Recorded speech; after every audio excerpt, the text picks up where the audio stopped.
AVP 24 news पर वक्त हो गया है दिन भर की 10 बड़ी खबरों का। कांग्रेस नेता राहुल गांधी जनहित के मुद्दों को लेकर सोशल मीडिया पर काफी सक्रिय नजर आते हैं। संक्रमण के मामलों में कमी के चलते अनलॉक प्रक्रिया शुरू हो गई है, जिस पर राहुल गांधी ने कहा, अनलॉक हो रहा है लेकिन कोरोना वायरस हमारे बीच है और रहेगा। ऐसे में सुरक्षा नियमों का पालन करते रहें और जल्द से जल्द वैक्सीन लगवाएं। राहुल गांधी के साथ साथ प्रियंका गांधी वाड्रा भी जनहित के मुद्दों में लगातार आवाज उठाती हैं। दोनों ही नेताओं द्वारा श्री राम जन्मभूमि तीर्थ क्षेत्र ट्रस्ट पर लगे भ्रष्टाचार आरोप के मद्देनजर केंद्र सरकार पर हमला बोला गया था, तो वहीं प्रियंका ने एक बार फिर उत्तर प्रदेश सरकार पर निशाना साधते हुए प्रतापगढ़ में पत्रकार सुलभ श्रीवास्तव के साथ हुई आपराधिक घटनाओं के मद्देनजर कहा कि घटना दिखाती है कि कानून के राज का इकबाल खत्म हो गया है। मामले की CBI जांच की मांग प्रियंका गांधी द्वारा की गई है। इसके साथ ही परिवार को आर्थिक सहायता और शराब माफियाओं के खिलाफ ठोस कदम उठाने की बात कही गई है।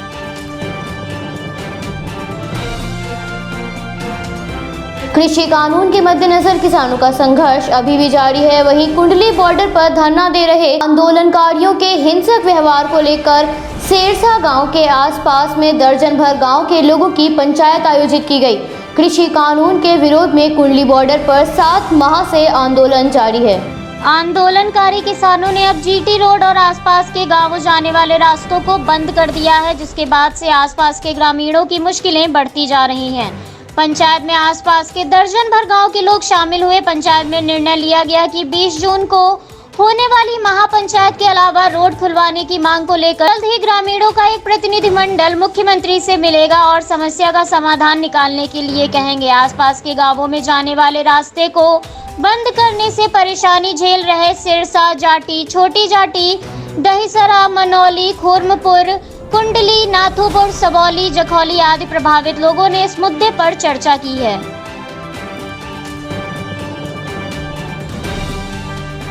सुप्रीम कोर्ट ने 2 भारतीय मछुआरों की हत्या के मामले में आरोपी इटली के नाविकों की सुनवाई की, जिसमें कोर्ट ने लंबित मामले को बंद कर दिया और पीड़ित के उत्तराधिकारियों को 4-4 करोड़ रुपए मुआवजा देने का आदेश दिया है।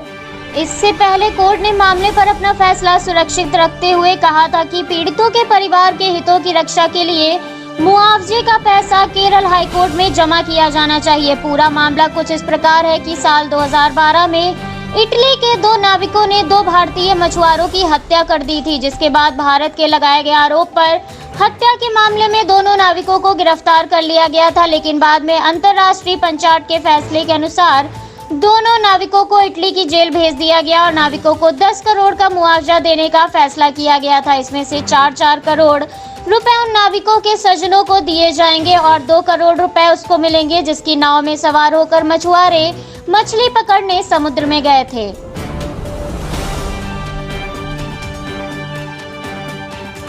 श्री राम जन्मभूमि तीर्थ ट्रस्ट द्वारा खरीदी गई जमीन पर ट्रस्ट पे भ्रष्टाचार का आरोप लगाया गया है, जिस पर विपक्षी पार्टियों ने केंद्र पर जमकर हमला बोलना शुरू कर दिया है। जिसके बाद राज्य के मुख्यमंत्री योगी आदित्यनाथ ने राम मंदिर निर्माण के लिए बनाए गए श्री राम जन्मभूमि तीर्थ क्षेत्र ट्रस्ट पर जमीन खरीदने में लगे आरोपों में संज्ञान लेते हुए पूरे मामले की रिपोर्ट मांगी है। मुख्यमंत्री ने ट्रस्ट और जिला प्रशासन से इस मामले में विस्तृत जानकारी देने को कहा है। भ्रष्टाचार का आरोप के बाद पूरा मामला सुर्खियों में आ गया है। ट्रस्ट के पदाधिकारियों पर भ्रष्टाचार के आरोप लग रहे हैं। इसे लेकर कांग्रेस नेताओं ने भी प्रदर्शन किया। इस मुद्दे पर सियासी हमले तेज हो गए हैं। आम आदमी पार्टी, कांग्रेस ने तीखा हमला बोला है। विपक्षी दलों ने ट्रस्ट पर जनता का पैसा लूटने का और हिंदुओं की भावनाओं से विश्वासघात करने का आरोप लगाया है। वहीं दूसरी ओर इन आरोपों के मद्देनजर ट्रस्ट के महासचिव चंपत राय ने इन आरोपों को सियासी बताया है। दिल्ली के उप मुख्यमंत्री व राज्यसभा सांसद मनीष सिसोदिया ने दिल्ली में प्रेस कॉन्फ्रेंस कर कहा, ट्रस्ट द्वारा राम मंदिर के लिए खरीदी गई 12,080 वर्ग मीटर जमीन में भाजपा नेताओं ने करोड़ों रुपयों का घोटाला किया है। मजदूरों, किसानों, व्यापारियों ने अपनी बचत में से श्री राम मंदिर निर्माण के लिए चंदा दिया, लेकिन दुख इस बात का है कि जमीन खरीद में घोटाला कर आस्था के साथ विश्वासघात किया गया है।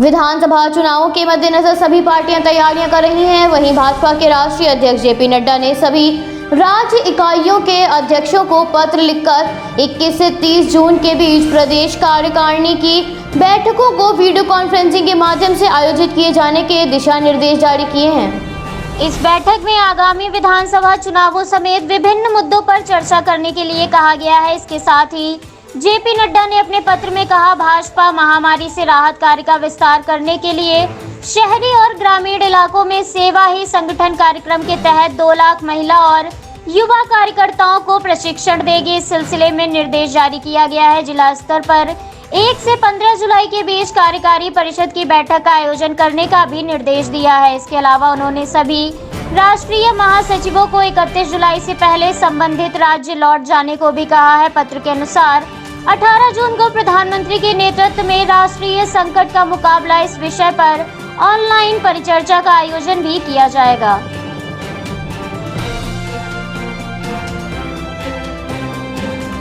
पश्चिम बंगाल में हाल ही में विधानसभा चुनाव के परिणामों में भाजपा दूसरी सबसे बड़ी पार्टी उभर कर सामने आई थी, जिसको लेकर अब तक कई तरह की अटकलें लगाई जा रही हैं। पश्चिम बंगाल में भाजपा नेता शुवेंदु अधिकारी ने पार्टी विधायकों के प्रतिनिधि मंडल के साथ राज्यपाल जगदीप धनखड़ से कोलकाता में राजभवन में मुलाकात की और बंगाल में हो रही अनुचित घटनाओं की जानकारी दी थी, मगर इस दौरान पार्टी के 74 विधायकों में से सिर्फ 50 विधायक ही नजर आए।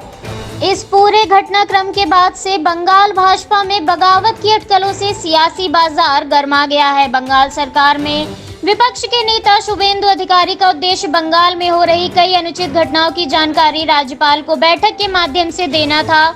इसके साथ ही अन्य महत्वपूर्ण मामलों पर भी चर्चा की गई, लेकिन इस बैठक में भाजपा के 24 विधायक शुवेंदु अधिकारी के साथ नहीं आए। ये घटनाक्रम ऐसे समय पर हुआ जब टीएमसी से भाजपा में आए तमाम नेता टीएमसी वापसी की ओर हैं। प्राप्त जानकारी के अनुसार टीएमसी छोड़कर भाजपा में आए मुकुल रॉय हाल ही में फिर से ममता बनर्जी के साथ हो गए हैं। भारतीय जनता पार्टी के कुछ और नेताओं के टीएमसी के संपर्क में होने की खबरें हैं। ऐसा संभव है कि भाजपा के कई विधायक जल्द ही टीएमसी का हिस्सा बन जाएंगे।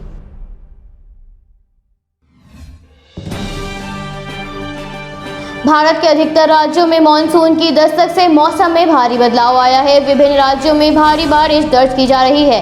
प्री मानसून की बरसात से लोगों को गर्मी से काफी हद तक राहत मिली है। केरल से शुरू हुए मानसून ने पूरे दक्षिण में अपना प्रभाव दिखाया है, जिस वजह से इस मानसूनी बारिश से महाराष्ट्र पानी में डूब गया है। जलभराव की समस्या से मुंबई वासियों को भारी परेशानी हो रही है। उत्तर भारत में भी मानसून का असर नजर आ रहा है। मौसम विभाग के अनुसार आज या कल तक पंजाब, हरियाणा, दिल्ली में मानसून के पहुंचने की संभावना है। भारतीय मौसम विज्ञान विभाग के अनुसार दक्षिण पश्चिम मानसून के 15 जून तक दिल्ली पहुंचने की उम्मीद जताई थी। मानसून की प्रगति की लगातार निगरानी की जा रही है। उत्तराखंड में भी मानसून पहुंच चुका है। पिछले 14 साल में ये दूसरा मौका है जब उत्तराखंड में मानसून ने 13 जून को ही आ गया है।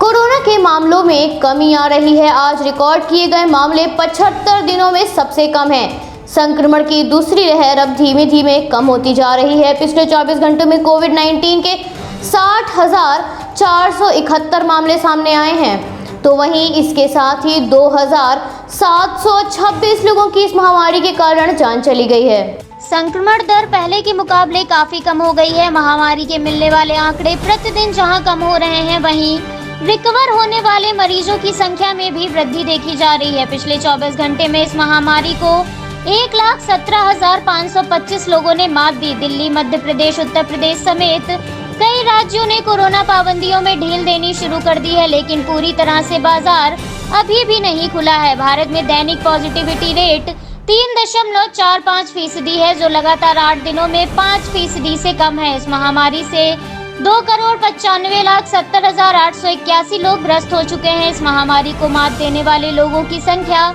2,82,80,472 है। महामारी से मरने वाले लोगों की संख्या दूसरी लहर में 3 लाख के पार पहुंच गई थी। इसके साथ ही मरने वालों की संख्या अब 3,77,031 पर पहुंच गई है। इस समय भारत में सक्रिय मामलों की संख्या 9,73,158 है।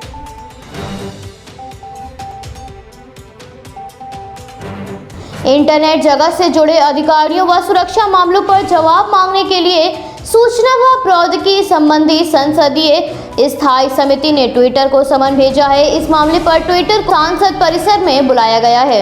18 जून को माइक्रो ब्लॉगिंग वेबसाइट ट्विटर को 18 जून को संसदीय स्थायी समिति संसद में पेश होने को कहा है। केंद्र व ट्विटर के बीच नए आईटी नियमों को लेकर तनाव चल रहा है। समिति के पैनल के समक्ष 18 जून शाम 4 बजे ट्विटर की ओर से सोशल मीडिया व ऑनलाइन न्यूज के दुरुपयोग को कैसे रोका जाए ये बताया जाएगा। इस वर्ष फरवरी के महीने में केंद्र की ओर से ट्विटर को कुछ कंटेंट ब्लॉक करने को कहा गया था। इसके बाद सरकार नए आईटी नियम के साथ आई, जिसके बाद से सरकार और ट्विटर के बीच तनाव बना हुआ है। इससे पहले भी कई मुद्दों पर संसदीय समिति ने ट्विटर को समन भेजा है।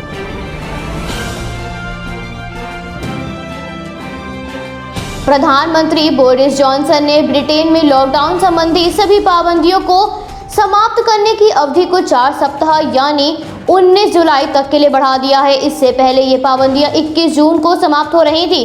डेल्टा वेरिएंट के कायम संकट को देखते हुए प्रधानमंत्री बोरिस ने ये फैसला लिया है। प्रधानमंत्री जॉनसन ने कहा, कोरोना वायरस के म्यूटेंट डेल्टा को फैले हुए खतरे और अस्पताल में भर्ती होने वाले मरीजों की संख्या में बढ़ोतरी संबंधी चिंता बरकरार है। इस फैसले के साथ यह फ्रीडम डे 19 जुलाई को मनाया जाएगा, जो कि लॉकडाउन समाप्त होने की खुशी में मनाया जाना है। जॉनसन ने कहा, अभी थोड़ा और इंतजार करना बेहतर होगा और उम्मीद है कि इससे और विस्तार देने की जरूरत नहीं पड़ेगी। आगे प्रधानमंत्री ने कहा, अब हम 40 साल की उम्र से अधिक के लोगों को कोविड-19 टीके की दूसरी खुराक देने में तेजी लाएंगे ताकि उन्हें वायरस से अधिकतम सुरक्षा मिल सके।